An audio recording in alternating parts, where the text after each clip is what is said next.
अस्सलाम वालेकुम बेटा। आप लोग जो ज्वाइन कर चुके हैं चैट को, आप लोगों को मेरी आवाज आ रही है? जरा चैट में लिखकर बताइएगा प्लीज।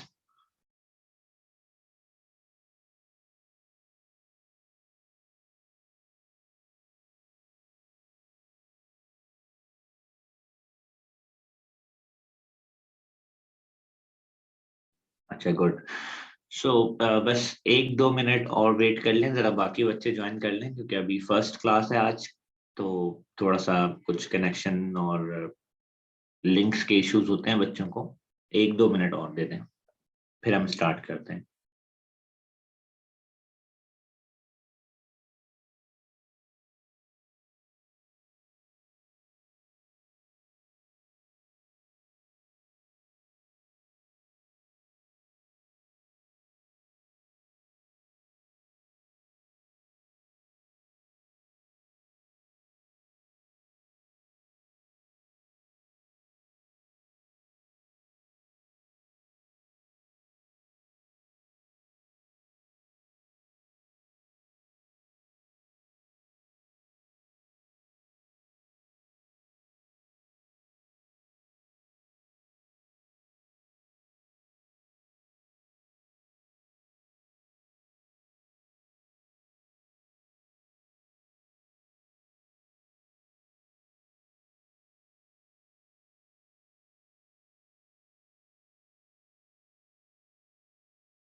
तो बेटा स्टार्ट करते हैं आज की क्लास। तो मुझे ये बताएं, मैंने अभी स्क्रीन शेयर की है, ये आप लोगों को नजर आ रही है सबको?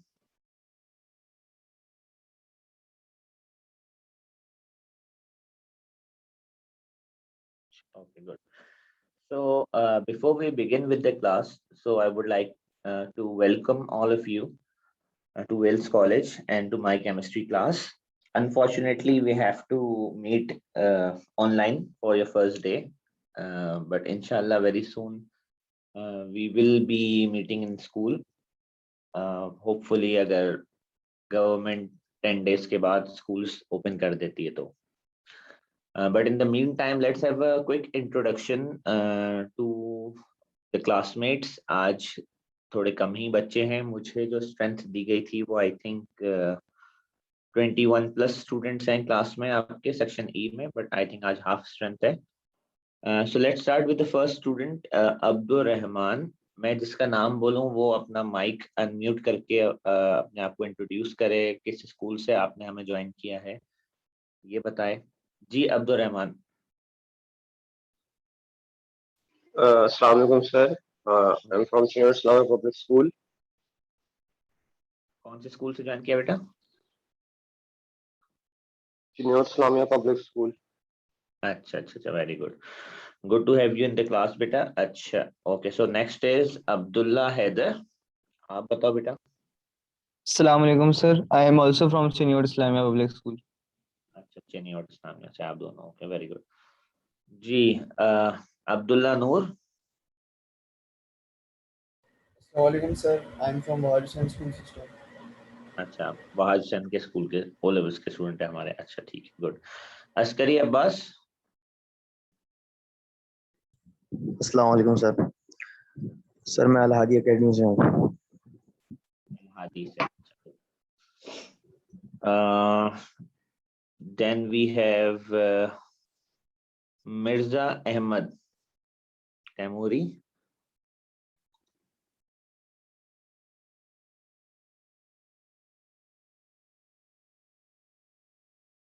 जी Mirza Ahmed, can you unmute your mic and introduce yourself?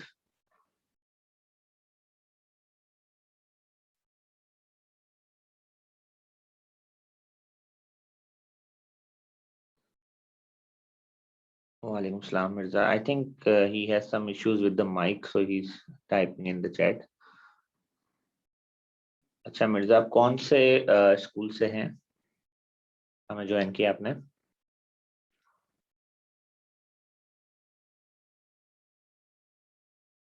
Fahim School Method. Okay. So after Mirza Ahmad, we have Muhammad Ramil. Assalamu alaikum, sir.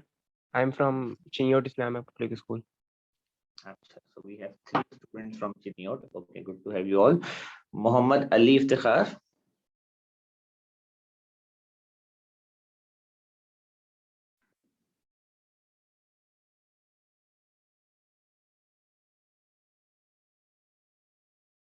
अच्छा, अली इफ्तिखार अभी बात नहीं कर सकते। अच्छा, Mohammed रामील।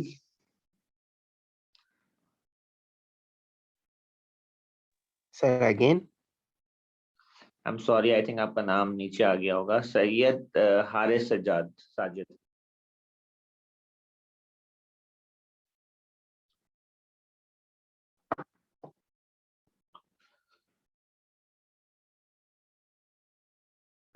Syed Haris Sajid.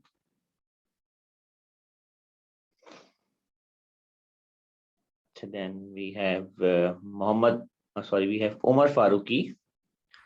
Beta, can you? Assalamualaikum, sir. Yes, I'm also from Chinyot Islamic Public School. Okay, good. So we have now 4 from Chinyot Islamia. So Uzair Hussain. Assalamualaikum, sir. I'm from American Foundation.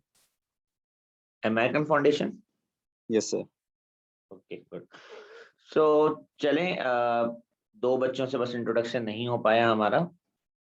आप सब लोग online classes के तो आदी हैं। Last year जब इस तरह इंट्रोडक्शन हुआ था मेरा अपने बैच के साथ ऑनलाइन, तो बहुत सारी चीजें उनको समझाना पड़ी थी कि हम ऑनलाइन किस तरह क्लासेस को लेके चलेंगे। आप सबको पता है कि जिस तरह लास्ट ईयर कभी भी क्लासेस बीच में ऑनलाइन चली जाती थी और आपको ऑनलाइन पढ़ना पड़ता था, फिर गवर्नमेंट अलाउ करती थी तो हम क्लासेस में आके पढ़ते थे। तो शायद ये साल भी इसी तरह से हो, आगाज तो इसी तरह से हो रहा है। बस अल्लाह से दुआ करते हैं कि ये बीमारी जो है ये जल्द से जल्द हम सब का पीछा छोड़े, तो फिर दुनिया जो है वो अपने नॉर्मल रूटीन पर आए। बट जब तक ये है और क्लासेस को इस तरह चलना है, हमें हेल्प लेना पड़ेगी जूम से और गूगल क्लासरूम से। तो उसमें पढ़ने का तरीक़ेकार ये रहता है कि जो आपको यहाँ पढ़ाया जाता है वो रिकॉर्ड करके मैं आई थिंक जो एडमिन है या तो रिकॉर्डेड लेक्चर्स है, एडमिन आपको इसका आईडी देगी जिसपे ये लेक्चर अपलोड हुआ होगा, ठीक है। तो वहां से अगर आपका किसी का इंटरनेट कनेक्शन है, आप डिस्कनेक्ट हो जाए, तो टीचर के लिए जो है वो अक्सर क्या होता है कि बच्चे काफी देर के लिए डिस्कनेक्ट हो जाते हैं, तो फिर पूरी बात दोबारा से रिवाइज करना बहुत टाइम वेस्ट हो जाता है पूरी क्लास का। ऐसी सूरत में आप रिकॉर्डेड लेक्चर को दोबारा देख सकते हैं, ठीक है। या किसी वजह से इलेक्ट्रिसिटी इशू की वजह से आप नहीं क्लास ज्वाइन कर पाए, तो भी आप रिकॉर्डेड लेक्चर को दोबारा देख सकते हैं। इसके अलावा ये कि जो गूगल क्लासरूम है इसका कोड मैं आप लोगों को अभी सेंड कर रहा हूँ।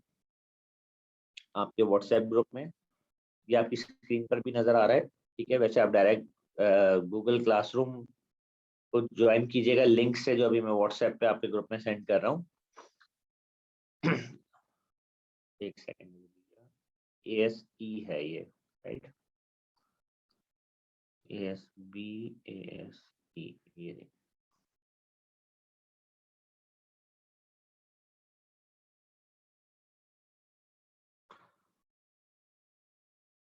अच्छा, मैंने अभी आपको लिंक सेंड किया है, काइंडली इसको जरा ज्वाइन कर लें। इस पे सबसे पहले तो मैं आपको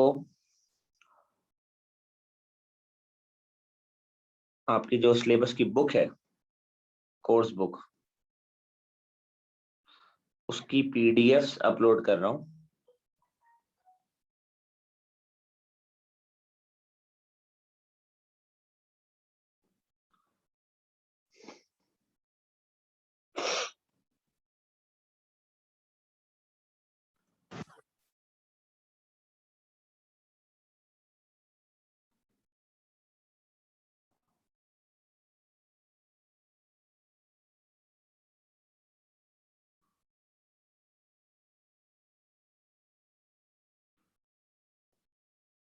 ये 2 बुक्स हैं आपकी, जिनको मैंने अपलोड किया है अभी यहाँ पे।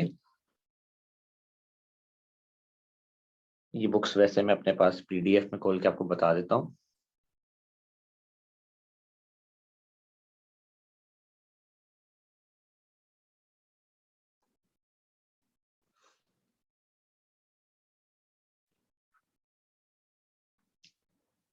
अच्छा, अगर आप ये बुक खुद से बाय करें तो आपने इसकी 3rd एडिशन बाय करनी है। अगर आप ये देखें तो इसके जो ऑथर है उनका नाम है Laurie Ryan and Roger Norris.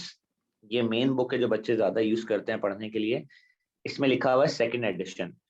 आप लोग जो सिलेबस फॉलो करोगे, ये बिल्कुल न्यू सिलेबस रिलीज हुआ है कैम्ब्रिज की तरफ से। ये आपका सिलेबस है। अगर आप देखें तो सिलेबस में लिखा हुआ है use this syllabus for exams in 2022, 23 and 24। तो आप फर्स्ट टाइम इस सिलेबस का जो एग्जाम देंगे वो आपका बैच है। नए सिलेबस के हिसाब से नई बुक आ चुकी है, ऑल्दो बहुत ज्यादा फर्क नहीं है, 5% चेंजेस होंगी हार्डली।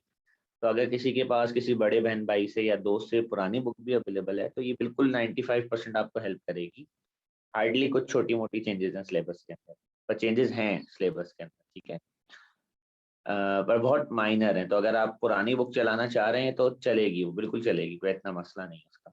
बट अगर कोई नई बाय करना चाह रहा है, that person should buy the 3rd edition। अच्छा, मेरे पास अभी तक 3rd edition की PDF नहीं है अवेलेबल।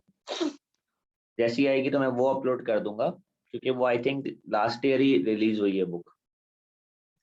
एक तो ये बुक है हमारी, ठीक है, इसकी आपने 3rd एडिशन बाय कर लेनी है, वरना इसकी सॉफ्ट कॉपी 2nd एडिशन भी काफी है आपके पास। दूसरी बुक जो है आपके पास, ये काइंड ऑफ सेकेंडरी बुक है।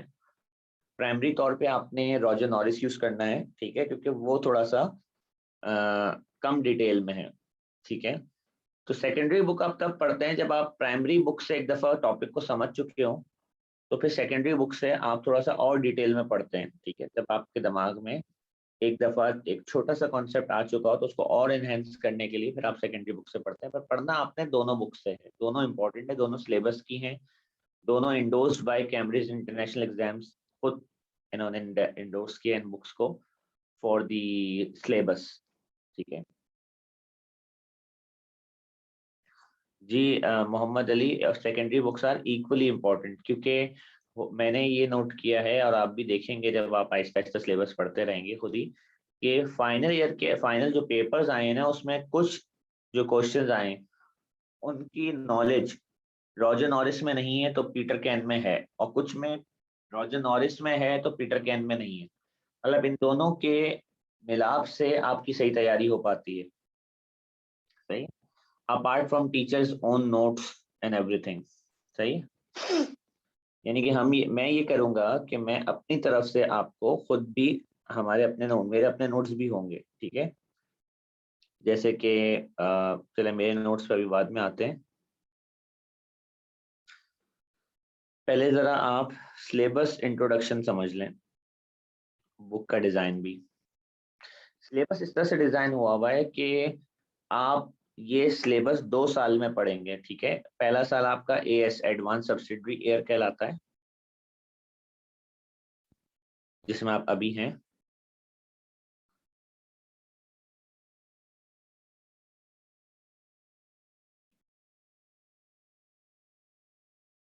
ये इन्होंने चैप्टर्स लिख दिए हैं कि कौन से कंटेंट आपने एएस में पढ़ना है और कौन से चैप्टर्स आपने ए2 में पढ़ना है।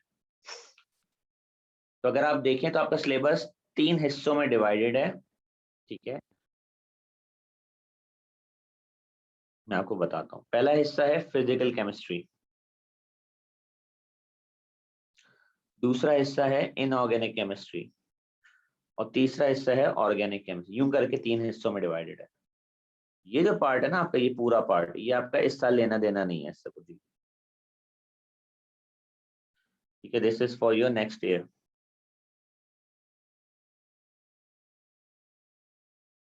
So don't worry about this. इस साल आपने फिजिकल केमिस्ट्री में जो चैप्टर्स पढ़ने हैं उनमें the first chapter is atomic structure, the second chapter is moles, the third chapter is chemical bonding, the fourth one is states of matter, the fifth is chemical energetics. Chemical energetics जो है ना, ये आपका chapter O levels में endothermic exothermic वाला chapter था। Endothermic and exothermic reaction, उसको chemical energetics कहते हैं। इलेक्ट्रोकेमिस्ट्री, इक्विलिब्रिया जो है ये आपका ओ लेवल में रिवर्सिबल रिएक्शन था, रिवर्सिबल रिएक्शंस। और रिएक्शन काइनेटिक्स जो है ये आपका ओ लेवल में स्पीड ऑफ रिएक्शन था, रेट ऑफ रिएक्शन। ये उन चैप्टर्स के थोड़े से नाम चेंज हैं, चैप्टर्स ऑलमोस्ट वही हैं। उसके बाद इनऑर्गेनिक केमिस्ट्री, पहला चेंज है ओ लेवल से ए लेवल के सिलेबस के अंदर, वो ये है कि ओ लेवल में जब टीचर्स हम लोग आपको सिलेबस पढ़ाते हैं तो सिलेबस सेक्शंस में नहीं डिवाइडेड, ठीक है। बस हम पहले चैप्टर से स्टार्ट करते हैं, पढ़ाते रहते हैं, बस एक जगह आके बताते हैं कि ये ऑर्गेनिक केमिस्ट्री है, यानी कि हाँ ये कह सकते हैं कि आपके पास ऑर्गेनिक केमिस्ट्री का एक सेक्शन है। पर यहाँ पर जो है केमिस्ट्री के सिलेबस 3 सेक्शंस में डिवाइडेड है। Section number 1 physical chemistry, section number 2 inorganic chemistry और सेक्शन नंबर 3 ऑर्गेनिक केमिस्ट्री। इन सेक्शंस की इंपॉर्टेंस ये है कि पेपर के अंदर आप समझ लें, रफली समझ लें कि 40% पेपर इसमें से आएगा लाजमी, 20% पेपर इनऑर्गेनिक केमिस्ट्री में से आएगा और 40% पेपर जो है वो ऑर्गेनिक में से आएगा। इसका ये फायदा है, ठीक है। यानी कि अगर आप एक स्टूडेंट फिजिकल केमिस्ट्री को अच्छे से कंप्लीट कर लेगा तो ही विल बी श्योर कि मैंने जो है ना वो 40% सिलेबस की तैयारी कर ली। ओ लेवल में ये श्योरिटी नहीं होती थी। ओ लेवल में आपके पास जब तक आप पूरा सिलेबस नहीं कर लें आपको नहीं पता होता था क्या चीज पेपर में आएगी क्या चीज नहीं आएगी। अच्छा, अब आप लोगों ने क्योंकि पेपर 1 दिया है तो पेपर 1 में तो सारे चैप्टर आते थे, आपने तो सारे चैप्टर्स को अच्छे से पढ़ा होगा, ठीक है। तो जब आप अगर कभी पेपर 2 देते या एटीपी देते तो उसमें पूरा सिलेबस नहीं आता, ठीक है, कुछ चैप्टर्स आते हैं और कुछ वो चॉइस पे छोड़ देता है, मतलब वो देता ही नहीं है। इनफैक्ट सेक्शन बी के अंदर भी एक क्वेश्चन की चॉइस होती है आपके पास। तो यहाँ पर ये एक अच्छी बात है स्टेप बाय स्टेप कि अगर आप एक सेक्शन कंप्लीट करते जाते हैं तो उतने परसेंट आपकी तैयारी होती जाती है और आपको भी माइंड में पता होता है कि मैंने सिलेबस इतने परसेंट पढ़ लिया है, मेरी इतने परसेंट तैयारी पेपर की हो गई है, जो मैंने पढ़ा है वो पेपर में उसमें से आएगा कुछ, ठीक है।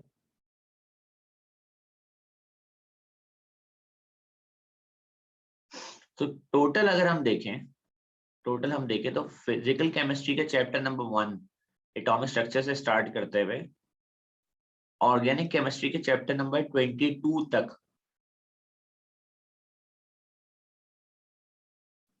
जाकर आपकी एएस के चैप्टर्स कंप्लीट हो रहे हैं। तो ये बात मैं बिल्कुल बताना चाहूंगा आपको कि ओ लेवल के मुकाबले में आपके नंबर ऑफ चैप्टर्स बहुत ज्यादा हैं यहाँ पे, ठीक है। काफी सिलेबस ओ लेवल के मुकाबले में थोड़ा सा लेंथी है।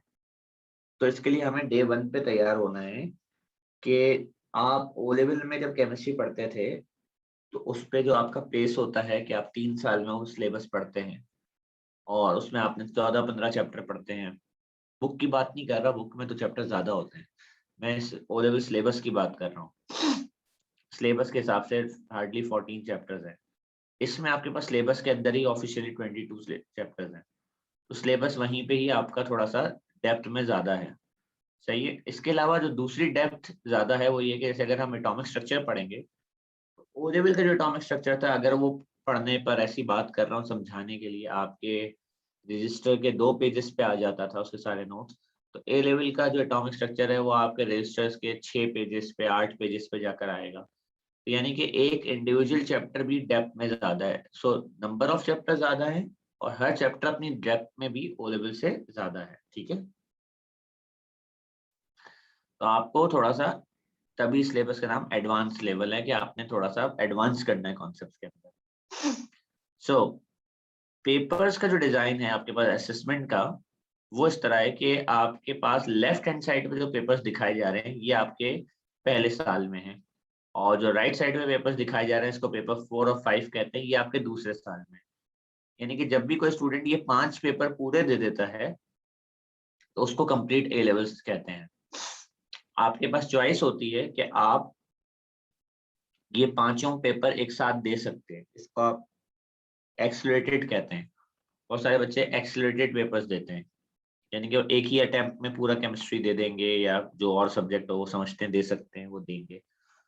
पर ज्यादातर बच्चे जो कराची के अंदर स्पेशली निज़ाम यूज हो रहा है वो उसको ब्रेक करके देते हैं। ब्रेक मतलब जैसे अभी आप सब लोग एएस में एनरोल्ड हो, ठीक है, तो आप ये सिर्फ पहले 3 पेपर दोगे, पेपर 1, पेपर 2 और पेपर 3 इस साल, यानी कि अगले साल के मई जून में। उसके बाद फिर आपकी दोबारा पढ़ाई स्टार्ट होगी और फिर आप ये ऊपर से ये A2 का सिलेबस स्टार्ट करेंगे जो राइट साइड पर है, ये ए लेवल सब्जेक्ट कंटेंट जो लिखा हुआ है, जो चैप्टर नंबर 23 से स्टार्ट हो रहा है, ये पढ़ेंगे चैप्टर नंबर 37 तक। और उसके बाद फिर आप पेपर जब देंगे तो पेपर 4 और पेपर 5 देंगे आप, ठीक है। अभी क्योंकि आपका पेपर 4 5 से कोई ताल्लुक नहीं है, तो पेपर 1 जो है आपका, उसका इंट्रोडक्शन ये है कि इट्स MCQ पेपर, ठीक है। एक चीज जो इस साल अपग्रेड हुई है वो ये है कि इन्होंने इस पेपर का टाइम ड्यूरेशन बढ़ा दिया है। 15 मिनट्स इन्होंने इस साल आपके लिए for the first time extra add किए, वरना ये 1 आवर का पेपर होता, सही। पर है यही कि इसके अंदर 40 मार्क्स का मल्टीपल चॉइस पेपर है, 40 मार्क्स का पेपर होगा आपका ये। इसके बाद जो नेक्स्ट पेपर आपके पास, दैट इज थ्योरी पेपर। आप लोगों का थोड़ा सा वीक एरिया ये कि आप लोगों ने ओ लेवल में थ्योरी पे फोकस कम किया, तो फाइनल में आपके पास थ्योरी का पेपर आ नहीं रहा था। तो इस साल आपके पास अगर हालात इंशाल्लाह अच्छे रहते हैं तो जो पेपर होगा उसमें आप थ्योरी पेपर दोगे। तो पहला चेंज ये है कि ये पेपर 1 आवर 15 मिनट का है, ओ लेवल में 1 आवर 30 मिनट का होता था, तो ये थोड़ा सा उससे टाइम ड्यूरेशन में पेपर कम है और मार्क्स में भी कम है। वो 75 मार्क्स का होता था, ये 60 मार्क्स का है पेपर। तो इसके अंदर तकरीबन 25 मार्क्स का अप्रोक्सीमेटली डिवीजन बता रहा हूँ। 25 मार्क्स का फिजिकल केमिस्ट्री में से होगा, 10 मार्क्स का जो है वो इनऑर्गेनिक केमिस्ट्री में से होगा, और 25 मार्क्स का इसमें से ऑर्गेनिक केमिस्ट्री का पेपर होगा। ये इस तरह का डिवीजन होगा आपके पेपर का, अप्रोक्सीमेट रेंजेस नहीं है, ठीक है, ये थोड़ी बहुत ऊपर नीचे होती है। और ये जो पेपर है पेपर 3, ये आपके प्रैक्टिकल स्किल्स का पेपर है। ये 2 आवर का पेपर होगा, 2 घंटे आपको प्रैक्टिकल परफॉर्म करना होगा, और ये 40 मार्क्स का पेपर है। ये पेपर मैं आपको नहीं पढ़ाऊंगा, हमारी जो वीक में 4 आवर्स की क्लासेस होंगी, 1 आवर ईच की आपकी क्लास होती है, और ये क्लासेस मंडे से लेके ट्यूसडे, वेडनेसडे, थर्सडे तक होती हैं। मेरे साथ क्लासेस आपकी वेल्स कॉलेज में। ये 4 आवर्स के अंदर आप पेपर 1 और पेपर 2 की तैयारी करेंगे मेरे साथ। मैं पूरा सिलेबस आपको पढ़ाऊंगा और पेपर 1 और पेपर 2 की तैयारी कराऊंगा। पेपर 3 जो है ये लैब में परफॉर्म होता है, इसके लिए आपको अलग से 2 आवर्स मिलेंगे। इन 4 आवर्स के अलावा आपको 2 आवर्स मिलेंगे और इसके लिए स्कूल में होना जरूरी है। ये ऑनलाइन करना पॉसिबल नहीं है क्योंकि ये प्रैक्टिकल वर्क है और इसके लिए आपके एक अलग टीचर है, ठीक है, वो आपको एक प्रैक्टिकल वर्क समझाएंगे। प्रैक्टिकल वर्क को बहुत इंपॉर्टेंट लीजिएगा क्योंकि अगर आप देखें तो इसकी जो परसेंटेज है वो 23% है आपके रिजल्ट की, ठीक है।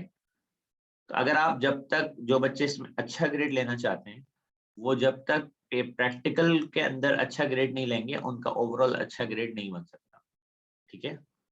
सो क्योंकि प्रैक्टिकल की वेटेज अच्छी खासी है, 23% वेटेज है इसकी। तो अगर आप इसमें बुरा करेंगे तो आपका अच्छा ओवरऑल ग्रेड आना पॉसिबल नहीं रहेगा।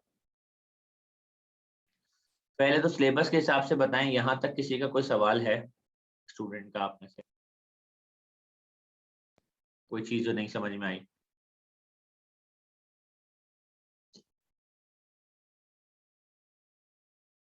क्लियर है तो बेटा चैट में लिख देंगे क्लियर है सारी बात।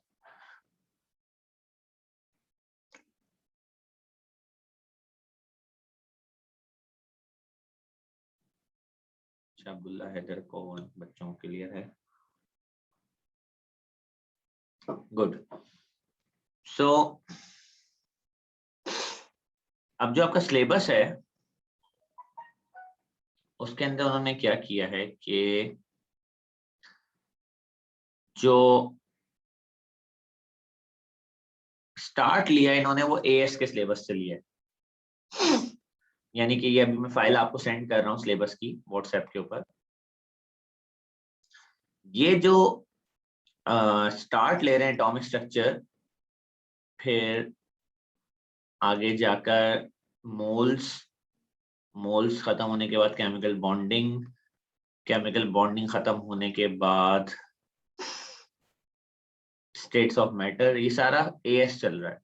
जब इस तरह फर्स्ट 23 चैप्टर्स 22 चैप्टर्स खत्म हो जाएंगे तो फिर A2 का सिलेबस स्टार्ट होगा। आगे जाके मैं आपको दिखाता हूँ, हेडिंग है वो आपका इस साल लेना देना नहीं है, तो आपने सिलेबस के शुरू में रहना है, ठीक है। ये जब तक चैप्टर 13 चल रहा है सब आपके रेंज के हैं, आपका चैप्टर 22 तक ताल्लुक है। 19 आ गया, 21 ये बस आपका लास्ट चैप्टर होगा, एनालिसिस, ये आपका लास्ट चैप्टर है। ये जो सिलेबस की फिर हेडिंग आ रही है चैप्टर नंबर 23 के साथ, जिससे पहले लिखा हुआ है ए लेवल सिलेबस कंटेंट, ये आपका A2 का सिलेबस। अच्छा, बुक भी इसी तरह डिजाइंड है। बुक के अंदर क्या है कि बुक के अंदर चैप्टर नंबर 1 से लेके, अगर आप यहाँ साइड में देख रहे हैं, chapter number 1 moles, chapter number 2 atomic structure. अच्छा, सिलेबस में चैप्टर 1 एटॉमिक स्ट्रक्चर है, चैप्टर 2 मोल्स है। बुक में ऐसा उल्टा इसलिए क्योंकि पिछले सिलेबस में ये ऑर्डर था, नए सिलेबस में ऑर्डर के हिसाब से एटॉमिक स्ट्रक्चर पहले है, मोल सेकंड चैप्टर। वो मसला नहीं है, चैप्टर इन्होंने ऊपर नीचे किया, बस चैप्टर का कंटेंट ऑलमोस्ट सेम है, ठीक है। तो ये चैप्टर्स आपने चैप्टर 1 से लेके बुक के अंदर, chapter 1 moles, chapter number 2 atomic structure, chapter number 4 chemical bonding, chapter number 5 states of matter, तो वही जो आपके सिलेबस में जिस ऑर्डर में चैप्टर चल रहे हैं ऑलमोस्ट शुरू में उसी ऑर्डर में बुक में चल रहे हैं। फिर आप यहाँ पे इनऑर्गेनिक केमिस्ट्री पे आ जाएंगे, ग्रुप 2, ग्रुप 17 नाइट्रोजन सल्फर, फिर आप ऑर्गेनिक पे आ जाएंगे बुक के अंदर। इस तरह सिलेबस बना हुआ है, उसी तरह आपकी बुक बनी हुई है, ठीक है। ये ऑर्गेनिक के चैप्टर हैं सारे। यहाँ जाकर बुक पे आपका चैप्टर नंबर 18 पे, बुक चैप्टर नंबर 18 पे खत्म हो रही है, ठीक है। तो ऑलमोस्ट बुक के अंदर इन्होंने 18 चैप्टर्स डाले हुए हैं। अच्छा, आपके जो ये चैप्टर है ना लास्ट वाला, चैप्टर नंबर 22, ये एएस के अंदर नहीं था पिछले साल, ये पूरा एक नया चैप्टर इन्होंने ऐड किया है, इसलिए ये आपको एएस की बुक में नहीं मिलेगा। ये एक्चुअली पहले A2 में होता था, तो ये मुझे आपको बताना पड़ेगा कि बुक में इसकी रीडिंग के लिए आपको A2 में से कहाँ से पढ़ना पड़ेगा। तो इन्होंने एएस में शिफ्ट कर दिया चैप्टर को, A2 से थोड़ा सा एएस में शिफ्ट किया है। और एक ये चैप्टर ऑर्गेनिक सिंथेसिस, ये भी आपके सिलेबस में इस साल नई एडिशन है। ये ओ लेवल्स में एएस में नहीं होता था, ये A2 का सिलेबस था, इसको भी इन्होंने यहाँ शिफ्ट किया है। ठीक है, इसी तरीके से एक चैप्टर और है, तो ये नाइट्राइल्स एंड हाइड्रोक्सी नाइट्राइल्स, इस तरीके से एक चैप्टर और है, नाइट्रोजन कंपाउंड्स के नाम से पूरा चैप्टर इन्होंने ऐड किया है। तो इसलिए आपके वहाँ 18 पे रुक रहे हैं चैप्टर्स बुक में चैप्टर्स 18 पे रुक रहे हैं, और सिलेबस में थोड़ा आगे तक जा रहे हैं क्योंकि कुछ 2-3 नए टॉपिक सिलेबस के अंदर ऐड हुए हुए हैं। अच्छा, वो ऐसा नहीं है कि वो इस बुक में नहीं है। द रीजन मैंने आपसे कहा कि आप बुक बाय ना करें अगर आपके पास ऑलरेडी है पुरानी, क्योंकि वो चैप्टर्स ये देखें यहाँ है, A2 में मैं जाऊंगा तो यहाँ आपको दिखेंगे, ये रहा ऑर्गेनिक सिंथेसिस। ये ऑर्गेनिक सिंथेसिस जो है ये रहा, ये चैप्टर नंबर 30 होता था पहले, ये A2 में पढ़ते थे, अब इन्होंने इसको AS में शिफ्ट कर दिया है। तो ये आपके A2 के सिलेबस में से कम हो गया है, AS के सिलेबस में बढ़ गया है। और ये एनालिसिस का जो चैप्टर है, एनालिटिकल केमिस्ट्री, इसका कुछ पार्ट, पूरा चैप्टर शिफ्ट नहीं किया इन्होंने, इसका इन्होंने कुछ पार्ट A2 से AS में शिफ्ट किया है। सो आपको पढ़ने में ये बुक काफी है, बस आपको थोड़ा सा आगे आके पढ़ना पड़ेगा बुक के अंदर, लास्ट में जाके सिलेबस के, जब आप सिलेबस के बिल्कुल एंड में पहुंचेंगे तब। अभी कोई ऐसा मसला नहीं। तो मैं आपको ये सिलेबस सेंड कर रहा हूँ।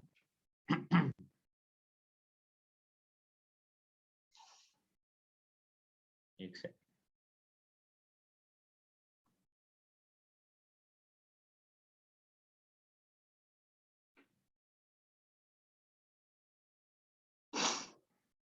ये आपके पास हर वक्त होना चाहिए सिलेबस। ये मैंने आपके व्हाट्सएप पे सेंड कर दिया। ये वैसे तो आपने मोबाइल्स में भी डाउनलोड कर लीजिएगा।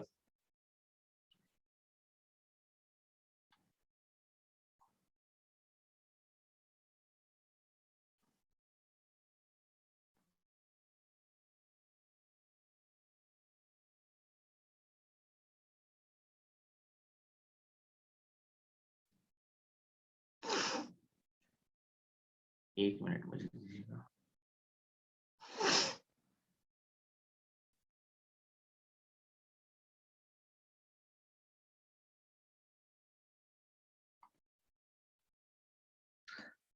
एक और चीज जो इम्पोर्टेंट है आपको समझाना, वो है डेटा बुकलेट। जब भी आप पेपर 1 देंगे या स्कूल में जितने टेस्ट देंगे या फाइनल में पेपर 2 देंगे, इन सब में एक 20 पेजेस की ये बुकलेट आपको मिला करेगी। ठीक है, यानी कि स्टूडेंट का राइट होता है, उनके पास उनको देनी होती है। इसके अंदर कोई 10 टेबल्स हैं, इसलिए इसको डेटा बुकलेट कहते हैं, जिसके अंदर अलग अलग केमिस्ट्री का डेटा है। जैसे कि बहुत आसान लफ्जों में अगर मैं आपको समझाना चाहूँ तो ओ लेवल में आपको सिर्फ एक चीज की जरूरत पड़ती थी पेपर सॉल्व करने की, और उसका नाम होता था प्योरिटी टेबल। ठीक है, वो भी आपको इसी में लगा हुआ मिलेगा। ओ लेवल में तो ये प्योरिटी टेबल पेपर के एंड में लगा हुआ होता था ना, यहाँ पेपर के एंड में प्योरिटी टेबल नहीं होगा।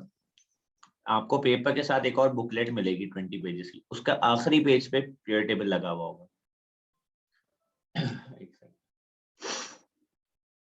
उसके अलावा भी इसमें बहुत सारे टेबल्स हैं, और ये सब आपको, ये वो चीजें हैं जो स्टूडेंट को याद नहीं करना पड़ती, ये वो रेफर करके देखकर पेपर के अंदर पेपर सॉल्व करने में उसको हेल्प मिलती है। तो आपका सिलेबस इस तरह डिजाइन किया गया है कि बहुत सारी चीजें जो याद करने के हवाले से होती हैं वो बच्चे को याद ना करना पड़े। So that is one difference between the intermediate syllabus and your syllabus.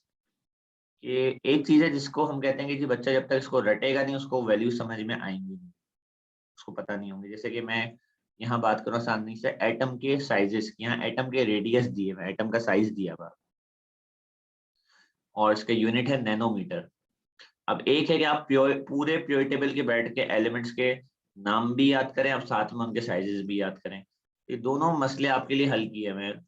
Element pure table देने का मतलब है कि बच्चों को जब वो केमिस्ट्री पढ़ते हैं शुरू में, तो अक्सर सवाल होता है सर ये याद करना पड़ेंगे हमें कि कौन सा एलिमेंट का मास नंबर क्या है, किसका प्रोटॉन नंबर क्या है। तो वो खुद ही बच्चों को याद हो जाते हैं थोड़े बहुत, बट ये है कि कभी हमने ऑफिशियली बैठ के रट्टा नहीं लगवाया उसका।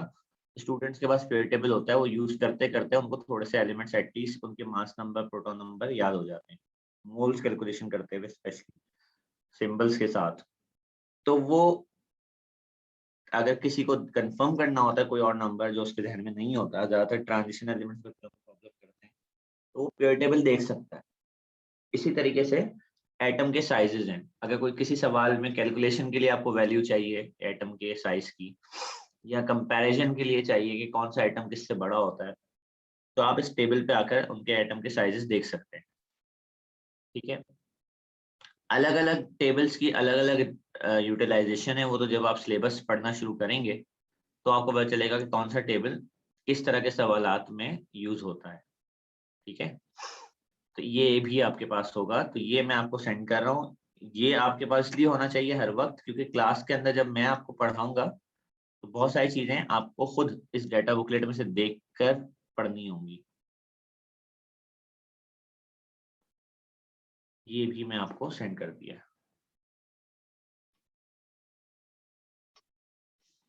एक मिनट बेटा।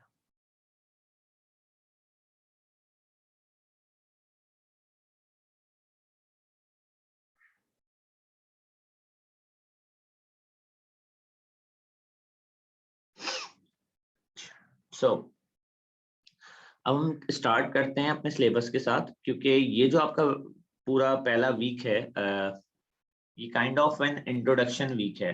ठीक है, क्योंकि एक तो अभी अभी आपकी क्लासेस स्टार्ट हुई हैं, बच्चों ने अभी अपने पेपर्स दे के फ्री हुए हैं।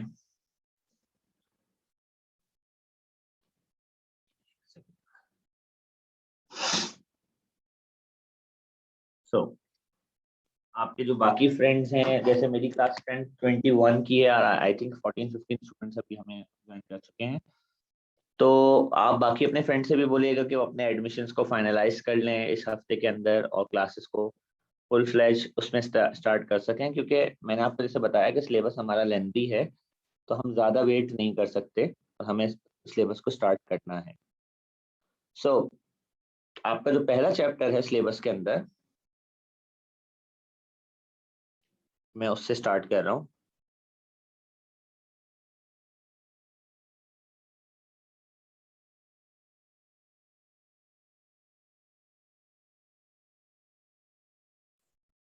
एटॉमिक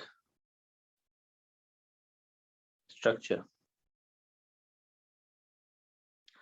जब हम करेंगे कि जब भी हम कोई चैप्टर पढ़ रहे होंगे तो उसका सिलेबस जो है वो हम यही नोट्स में कॉपी कर लेंगे, ताकि हमें बार बार सिलेबस की तरफ रेफर ना करना पड़े, और आपको भी पता चलता रहे कि इसमें कौन कौन सा कंटेंट है जिसके ऊपर हम डिस्कशन कर रहे हैं। तो ये आपका एटॉमिक स्ट्रक्चर का पूरा चैप्टर है।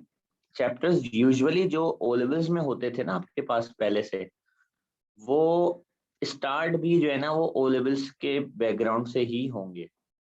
ठीक है, यानी कि आपको काफी ऐसा लगेगा कि बहुत सारा कंटेंट जो है वो आप दोबारा से पढ़ रहे हो, क्योंकि वो आपने ओ लेवल में ऑलरेडी पढ़ा हुआ होगा।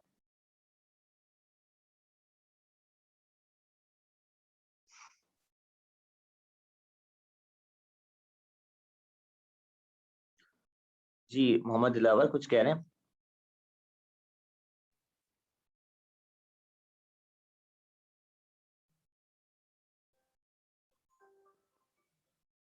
एक सेकंड बेटा।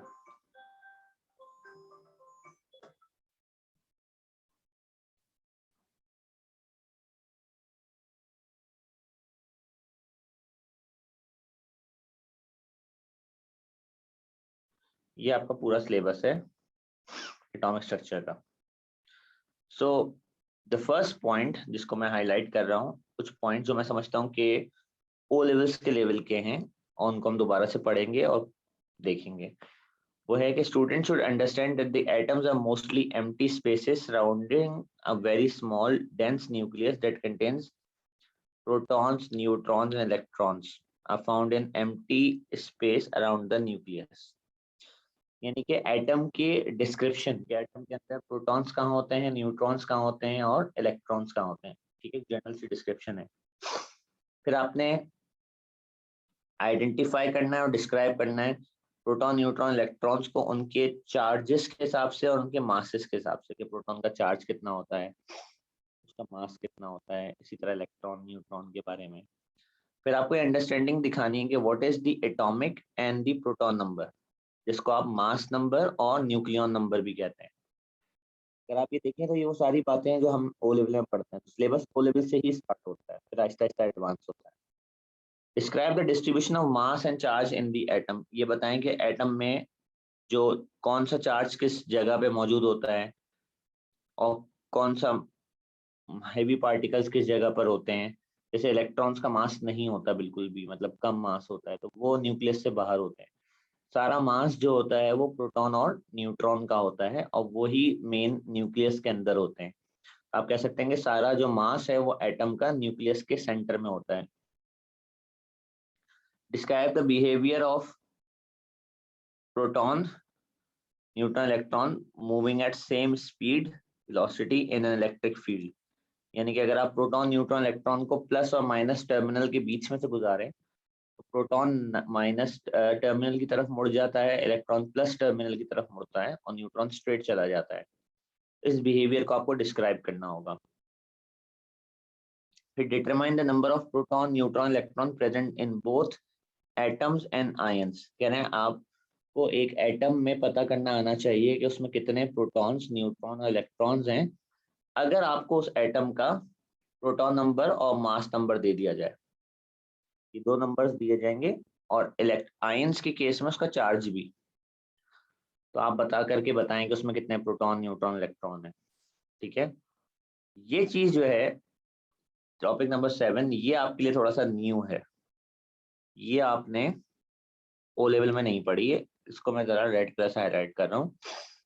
State and explain qualitatively the variation in atomic radius, atom के साइज की वेरिएशन और आयन के साइज की variation across a period and down a group, के ग्रुप में और पीरियड में एटम का जो रेडियस होता है और जो उनके आयंस के रेडियस होते हैं वो किस तरह चेंज होते हैं।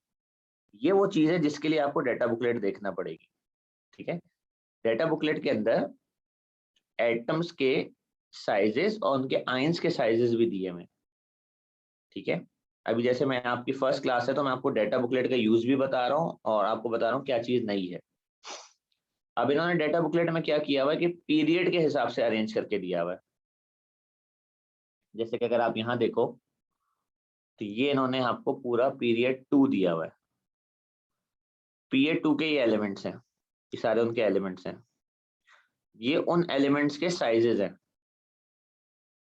और साथ में उन एलिमेंट्स के आयन, जैसे लिथियम +1 बनाएगा तो उसके आयन का साइज कितना होगा, बेरिलियम के आयन का साइज कितना होगा, बोरॉन के आयन का साइज कितना होगा, कार्बन के आयन का साइज कितना होगा।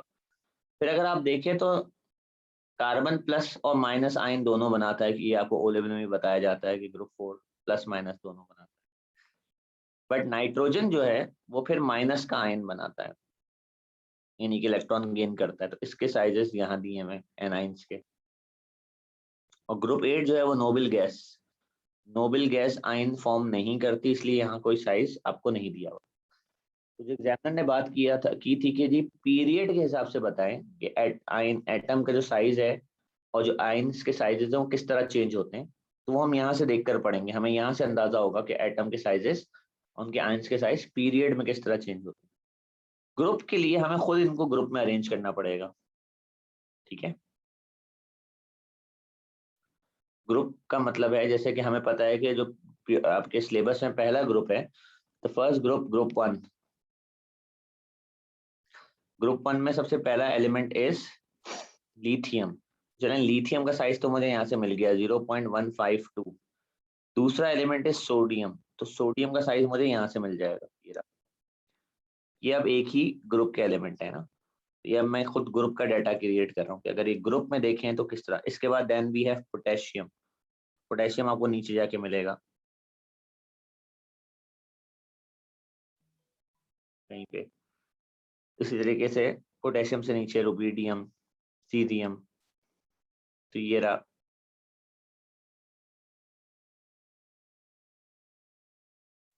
ये ग्रुप 2 पूरा दिया हुआ है, तो हमारे लिए आसानी है कि हम डायरेक्ट एक ग्रुप स्टडी यहाँ से कर सकते हैं, आपको ग्रुप क्रिएट करने की जरूरत नहीं पड़ेगी। पूरा ग्रुप 2 का डाटा दिया हुआ है, तो आप ग्रुप के अंदर डिस्कस कर सकते हैं कि ग्रुप के अंदर आयंस किस तरह चेंज होंगे। अच्छा, आपको यहाँ नेगेटिव आयंस इसलिए नहीं दिख रहा है क्योंकि ग्रुप 2 मेटल्स का ग्रुप है और मेटल्स हमेशा पॉजिटिव आयंस बनाते हैं, इसलिए यहाँ सारे आयंस आपको प्लस के दिख रहे हैं। पीरियड के अंदर मेटल नॉन मेटल दोनों आ जाते हैं, तो इसलिए आपको ऊपर पीरियड जब आप देख रहे थे उसमें आपको कैटाइन एनाइन दोनों दिखे थे। तो इस इधर से ये डाटा यूज करके हम इस बात का जवाब दे पाएंगे कि आपके जो पीरियड में और ग्रुप में किस तरह से एटम का साइज चेंज होता है। ठीक है, तो आई होप आपको डाटा बुकलेट का यूज थोड़ा सा एक्सप्लेन हुआ होगा। उसके बाद आपने आइसोटोप्स ओ लेवल में भी पढ़े थे। मैं भी सिर्फ सिलेबस में आपको एक इंट्रोडक्शन दे रहा हूँ कि कौन कौन सी चीजें आपके लिए ओ लेवल से ही है। आपने इस टर्म को आइसोटोप को ओ लेवल में ही डिफाइन कर लिया था। ठीक है, कि ये एक ऐसे एटम्स होते हैं जिनके अंदर न्यूट्रॉन्स का फर्क होता है पर प्रोटॉन सेम होते हैं। ठीक है, और फिर आप आइसोटोप्स के लिए इस तरह की नोटेशंस यूज करें, जैसे क्लोरीन 35 और क्लोरीन 37, ये दो आइटम्स आपने पढ़े होंगे अपने ओ लेवल में, दोनों एक दूसरे के आइसोटोप हैं। फिर आपको ये पता होगा कि आइसोटोप्स की केमिकल प्रॉपर्टीज सेम क्यों होती हैं, क्योंकि उनके इलेक्ट्रॉन सेम होते हैं, उनके न्यूट्रॉन्स में फर्क होता है। केमिकल प्रॉपर्टीज इलेक्ट्रॉन्स पे डिपेंड करती हैं। फिर आप ये बताएं कि आइसोटोप्स की फिजिकल प्रॉपर्टीज क्यों डिफरेंट होती हैं। उसकी वजह यह है कि फिजिकल प्रॉपर्टीज बहुत सारी वजन पे डिपेंड करती हैं, मास पे। जैसे कि डिफ्यूजन, गैसेस जब डिफ्यूज करती हैं तो जितनी हैवी गैस होगी उतना स्लो डिफ्यूज करेगी। तो अगर क्लोरीन के दो एटम है, एक का मास 35 है और एक का मास 37 है, 37 वाला ज्यादा भारी है तो उसका रेट ऑफ डिफ्यूजन थोड़ा स्लो होगा। ठीक है, तो फिजिकल प्रॉपर्टीज डिफरेंट हो सकती हैं। यहाँ से जो 1.3 से स्टार्ट हो रहा है ना सिलेबस, इसमें अभी मुझे डिटेल में जाने की जरूरत नहीं, पूरा ही नया है। ये आपका एक्चुअली ए लेवल की एडिशन है। Electrons, energy levels and atomic orbitals, ये पूरा आपका नया है, ये आपने ओ लेवल में नहीं पढ़ा। एंड देन आयोनाइजेशन एनर्जी, ये दो टॉपिक जिनको मैंने रेड से हाईलाइट किया है, ये पूरा आपका नया कंटेंट है, ये आपने नहीं पढ़ा। कल की क्लास में हम इंशाल्लाह पहले एक ओ लेवल के रिवीजन से स्टार्ट करेंगे। 2-3 क्लासेस आ रही हैं, इसमें हम ओ लेवल का रिकैप करके क्वेश्चंस करेंगे, क्योंकि अच्छी बात यह है कि जो कंटेंट आप ओ लेवल का पढ़ते हो वो पेपर में आता है। ऐसा नहीं है कि वो सिर्फ आप रिवीजन के लिए पढ़ रहे हो, यानी कि इतने आसान क्वेश्चन भी आ जाते हैं कि आपको एक एटम का सिंबल दे देगा और आपको उसमें से सिर्फ प्रोटॉन, न्यूट्रॉन, इलेक्ट्रॉन अलग करके बताना पड़ेंगे कि बताओ उसमें कितने प्रोटॉन, बिल्कुल ओ लेवल के स्टाइल का क्वेश्चन भी आ जाता है। ठीक है, तो आपका जो ओ लेवल कंटेंट है वो आपको हेल्प आउट करेगा थोड़ा सा मार्क्स को अचीव करने में। ए लेवल कंटेंट बहरहाल ज्यादा आता है। ठीक है, ये ज्यादा टेस्ट करेगा एग्जामिनर, क्योंकि ये नया कंटेंट है और थोड़ा एडवांस कंटेंट है। ठीक है, इस तरीके से फिर हमारे सिलेबस चलते जाएंगे। अब कल से हम यहाँ से पढ़ना शुरू करेंगे। जब ये नोट्स कंप्लीट हो जाएंगे तो ये मैं आपको ट्रांसफर कर दूंगा। इसके अलावा आपके जितने चैप्टर्स हैं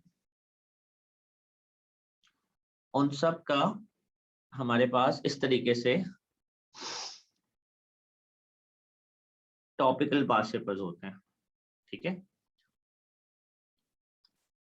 जो आपके टॉपिकल पास पेपर है इनके अंदर एक काइंड ऑफ रिवीजन नोट्स अलग से लगे हुए होते हैं कि बच्चे चीजों को थोड़ा सा समराइज फॉर्म में अगर पढ़ना चाहते हैं तो पहले नोट्स लगे हुए इसके अंदर।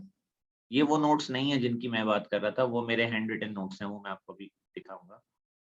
उसके बाद ये क्वेश्चंस लगे हुए हैं। पहले एमसीक्यूज हैं जो आज तक आए हैं, ये 2020 तक आपको अपडेटेड मिलेंगे। अभी तक जो पेपर सारे आए हैं 2002 से लेके 2020 तक, जितने क्वेश्चंस इस चैप्टर में से आए वो सारे चैप्टर के क्वेश्चंस आपको एक जगह पे मिलेंगे, फिर उनके आंसर्स होंगे। अच्छा, ये भी सब टॉपिक्स में डिवाइडेड है। सब टॉपिक का मतलब ये है कि अगर आपने सिलेबस में फर्ज करें ये टॉपिक पढ़ा इलेक्ट्रॉनिक कॉन्फ़िगरेशन का, तो जब आप ये 1.3 कंप्लीट कर लेंगे ना, 1.3 के 9 लर्निंग आउटकम्स हैं, जब आप ये कंप्लीट कर लेंगे तो तब आप ये वाले क्वेश्चंस कर सकते हैं। तो इसको सब टॉपिकल बनाया गया है कि जब एक छोटा टॉपिक स्टूडेंट कंप्लीट करे तो उस छोटे टॉपिक से रिलेटेड कितने क्वेश्चन आए। अब जैसे ये है आयोनाइजेशन एनर्जी, तो ये आप तब कर पाएंगे जब आप सिलेबस में से आयोनाइजेशन एनर्जी पढ़ लेंगे। जब आप ये पढ़ लेंगे तो फिर आप आयोनाइजेशन एनर्जी के सारे क्वेश्चन कर सकेंगे। ठीक है, इसके बाद फिर थ्योरी क्वेश्चन सबके साथ में है, ये सारे एमसीक्यूज हैं। अच्छा, एक बात इंपॉर्टेंट जो मुझे आपको बतानी थी वो ये है कि इस साल आपके पेपर के अंदर एमसीक्यूज के साथ साथ एमएसक्यूज भी होते हैं। एमएसक्यूज क्या है, ये आपके सामने हेडिंग डली हुई सेक्शन बी। एग्जामिनर क्या करेगा कि आपके पेपर के अंदर जो आखिरी के 10 क्वेश्चंस हैं उन्हें थोड़े अलग स्टाइल से पूछेगा। जैसे कि ये स्टाइल है क्वेश्चन का, इसमें एक स्टेटमेंट दी हुई है, द आइसोटोप कोबाल्ट 60, उसका ऊपर मास नंबर दिया हुआ 60, नीचे उसका प्रोटॉन नंबर दिया हुआ 27, is used to destroy cancer cells in the human body. Which statement about an atom of cobalt are correct? यानी कि आपको 3 स्टेटमेंट्स दे रहा है 1, 2 एंड 3। आपको इन तीनों स्टेटमेंट्स को असेस करना है कि इनमें से कौन सी स्टेटमेंट करेक्ट है, कौन सी इनकरेक्ट है। जैसे कि स्टेटमेंट नंबर 1 वो कह रहा है इसके न्यूट्रॉन्स 33 हैं। आप सबको पता है कि न्यूट्रॉन निकालने का तरीका होता है कि मास नंबर में से प्रोटॉन नंबर माइनस कर दो। जब आप 60 में से 27 माइनस करेंगे तो आपका आंसर आएगा 33। इसका मतलब ये स्टेटमेंट करेक्ट है, तो आप बोलोगे 1 तो ठीक है। फिर आप जाओगे स्टेटमेंट नंबर 2 पे, उसके न्यूक्लियस में जो चार्ज है वो 27 प्लस है। ये स्टेटमेंट भी सही है क्योंकि उसके न्यूक्लियस में 27 प्रोटॉन्स हैं। ठीक है, एक प्रोटॉन का चार्ज 1 प्लस होता है तो 27 प्रोटॉन की वजह से 27 चार्ज होगा उसके पास। It has a different number of neutrons from an atom of its isotope। कह रहे हैं जो इसका आइसोटोप होगा उसके मुकाबले में उसके न्यूट्रॉन्स बिल्कुल डिफरेंट होंगे। बिल्कुल सही, आइसोटोप्स के न्यूट्रॉन्स डिफरेंट होते हैं। तो इसका मतलब है हमारी तीनों स्टेटमेंट सही हुई हैं। तो एग्जाम आपके पास जो, जैसा भी आपने पेपर दिया, पेपर 1 आप देकर आए हो, पेपर 1 में आपको फाइनल में एक आंसर ग्रिड मिलता है, उसमें क्वेश्चन के आगे ABCD लिखा हुआ होता है, आपको उसमें फिल करना होता है। ठीक है, तो आप जब इस क्वेश्चन पे जाओगे, इस क्वेश्चन को अटेम्प्ट कर लोगे और आपको पता चल जाएगा कि तीनों स्टेटमेंट सही है, तो आप ऑप्शन ए को फिल करोगे क्योंकि ए का मतलब है तीनों स्टेटमेंट सही है। क्योंकि अभी आपकी तीनों स्टेटमेंट सही हो गई हैं तो इसलिए आप ए फिल करोगे, तो आपका आंसर ए होगा। वहां ग्रेड में आपने ए फिल करना है। अगर फर्ज करेंगे नेक्स्ट टाइम आप पढ़ें और आपका 1 एंड 2 सही हो और 3 आपको लगे फॉर रीजन के गलत है, तो फिर आपने बी फिल करना है। या आप पढ़ें और आपको 1 गलत लगे और 2 और 3 सही लगे, तो फिर आपने सी फिल करना है। अगर आपको 2 और 3 सही लगता है और 1 गलत लगता है, और अगर आपको सिर्फ 1 सही लगता है और 2 और 3 दोनों गलत लगते हैं, तो आपने डी फिल करना है। अच्छा, इसके अंदर कभी भी कोई और कॉम्बिनेशन नहीं होता। आपको खुद से लग रहा हो कि जी 1 सही है और 3 सही है, आपको ऐसा लग रहा है कि 1 और 3 सही है, तो आपको गलत लग रहा है, ऐसा नहीं होगा। हमेशा कॉम्बिनेशंस यही फिक्स्ड हैं। या आपको लगना शुरू हो जाएगा सिर्फ 2 सही है बाकी सब गलत है, या आपको लगेगा जी सिर्फ 3 सही है बाकी गलत है, ऐसा नहीं है। ये कॉम्बिनेशन अलाउड ही नहीं है। आप इन कॉम्बिनेशंस के अलावा कोई और कॉम्बिनेशन यूज नहीं कर सकते आंसर।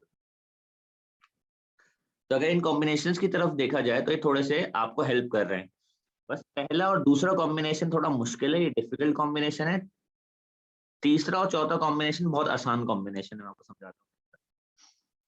फर्ज करें कि एक स्टूडेंट ने क्वेश्चन पढ़ा और क्वेश्चन के अंदर फर्ज करें ऑप्शन नंबर 1 में लिखा हुआ है कि इसके न्यूट्रॉन्स 30 हैं। क्या लिखा हुआ है, मैं ऐसे ही बता रहा हूँ आपको कि अगर यहाँ 33 नहीं लिखा होता, क्वेश्चन में लिखा होता कि इसके न्यूट्रॉन 30 हैं, और स्टूडेंट निकाल के चेक करता है, स्टूडेंट को पता चलता है इसके न्यूट्रॉन तो 33 हैं, तो स्टूडेंट बोलता है 1 गलत है।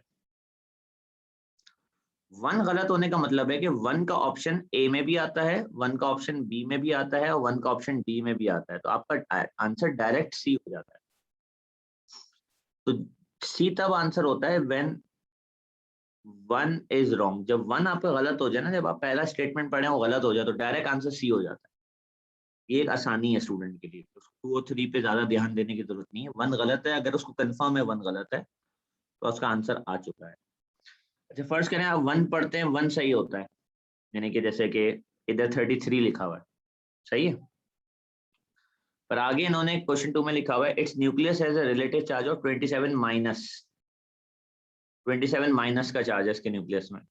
तो स्टूडेंट बोलेगा भाई न्यूक्लियस में तो प्रोटॉन होते हैं, प्रोटॉन पे तो माइनस चार्ज होता नहीं है, प्रोटॉन पे तो प्लस चार्ज होता है। तो फिर स्टूडेंट बोलेगा कि जी 2 गलत है। तो 2 भी सारे ऑप्शंस में आता है, ए में आता है, बी में आता है और सी में आता है 2। तो फिर आपका आंसर 1 ओनली हो जाएगा। तो डी तब आंसर होता है जब आपको ये कंफर्म हो कि जब 2 इनकरेक्ट है, तो आप बोलते हो ठीक है फिर 1 ही करेक्ट होगा, क्योंकि ऐसा नहीं हो सकता कि 1 करेक्ट हो फिर 2 इनकरेक्ट हो फिर 3 करेक्ट हो, ऐसा कॉम्बिनेशन नहीं है आपके पास। ठीक है, तो ये जब भी आप कोई पेपर अटेंड करेंगे, मैं आपको दिखाता हूँ कोई पेपर खोल के, तो उसके जो लास्ट 10 क्वेश्चंस होंगे आपके पास वो इस नौयत के होंगे। ये एक डिफरेंस है आपके ओ लेवल से। जैसे मैं कोई लेटेस्ट ईयर खोल लेता हूँ, 2017 खोल लेते हैं। अभी आपका पेपर है पेपर 1। अब पेपर 1 में जब आप स्टार्ट करेंगे तो यहाँ सेक्शन ए लिखा हुआ है। सेक्शन ए में उसने लिखा हुआ है कि आपने ABCD में से सिलेक्ट करना है। तो ये आपके नॉर्मल वही सवाल आते हैं कि आपको 4 ऑप्शंस मिलेंगे, इनमें से आपने कोई एक सिलेक्ट करना है जिसकी आपको आदत है। तो जब आप क्वेश्चन नंबर 30 पे पहुंचेंगे, 29 तक, यहाँ पे 30 से के बाद से पहले एक हेडिंग आ जाएगी ये रही, और इसमें हर साल कॉम्बिनेशन यही रहेंगे।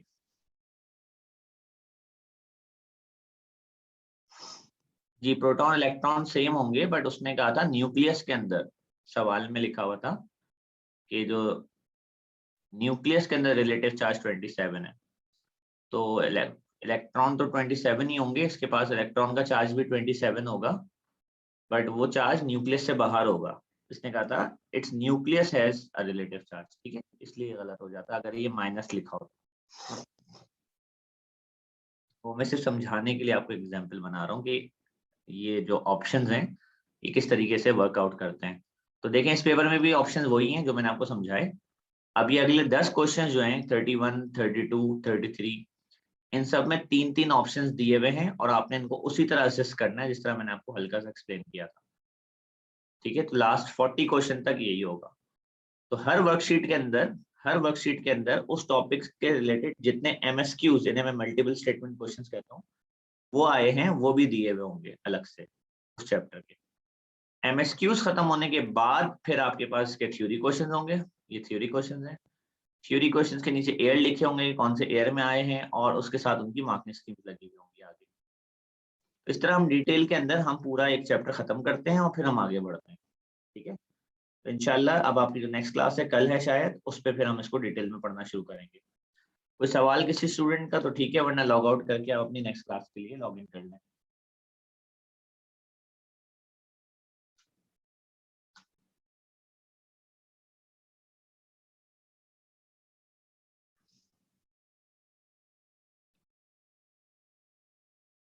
आई गेस नहीं है, तो good to have you in my class. इंशाल्लाह कल से प्रॉपर्ली स्टार्ट करते हैं। अल्लाह हाफिज।